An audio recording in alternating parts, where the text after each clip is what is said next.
সমুদ্রে যেমন সব সময় ঝড় ওঠে না, অনেক সময় সমুদ্র শান্ত থাকে, ঠিক সেরকমই সব দিন সবার খারাপ যায় না, কোনো না কোনো দিন ভালো যাবেই। আল্লাহর উপরে ভরসা করে থাকলে তিনি যা লিখেছেন কপালে সেটুকুই পাবেন। আর যদি নিজের উপর ভরসা করেন তাহলে আপনি যা চাইবেন আল্লাহ সেটাই লিখবেন। সন্তান যতই বড় হয়ে যাক না কেন, তার জন্য মায়ের আঁচল কখনই ছোট মনে হয় না।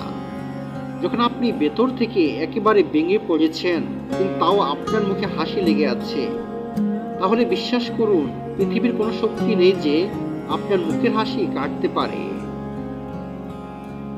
নিজেকে একবার অন্যের জায়গায় বসিয়ে দেখুন, দেখুন আপনি অন্যদেরকে যতটা খারাপ ভাবেন তারা ঠিক ততটা খারাপ না। একজন পিতা নিম গাছের মতো হন। হ্যাঁ, নিমের পাতা হয়তো তেতো, কিন্তু ছায়া সবসময়ই ঠান্ডা। ঠিক সেরকমই বাবার কথাগুলো হয়তো কখনো কখনো শুনতে খারাপ লাগে, কিন্তু নিজে রোদে পড়েও তিনি সবসময় তোমার মাথায় ছাতা ধরে থাকেন। কথা বলার একটা ধরন থাকা চাই। যারা খিটখিট করে কথা বলেন তারা মধু বিক্রি করতে পারেন না, কিন্তু মিষ্টি মিষ্টি করে কথা বলে কেউ কেউ লঙ্কাও বেছে দেন। যে বা যা আপনার কাছে আছে তাকে যত্ন করুন, যে বা যা আপনার কাছে নেই সেটা নিয়ে ভেবে সময় নষ্ট করবেন না। হাসি একটা অদ্ভুত জিনিস, যাকে উপহার দেওয়া হয় তার জীবন বদলে যায়, আর যে উপহার দেয় তার কিছুই ক্ষতি হয় না। কখন কাকে কোন পরিস্থিতিতে এনে দাঁড় করায় কে বলতে পারে।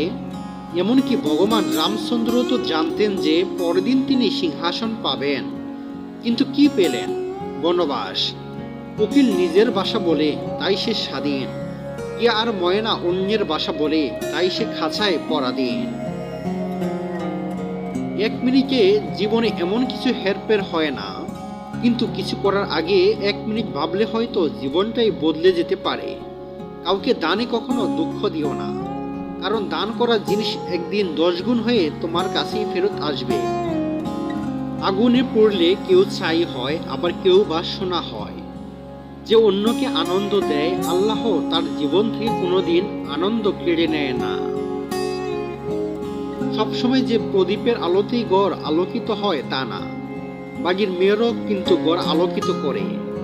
জল যদি মর্যাদা ভাঙে তাহলে বিনাশ হয়, কিন্তু শব্দ যদি তার মর্যাদা ভাঙে তাহলে সর্বনাশ হয়। তার জীবনই সার্থক যার মৃত্যুর পরেও সারা বিশ্ব তাকে মনে রাখে। আমাদের চোখ দুটো আর মুখ একটা কেন জানেন? যাতে আমরা একটা কথা বললে অন্তত দুটো কথা শুনি।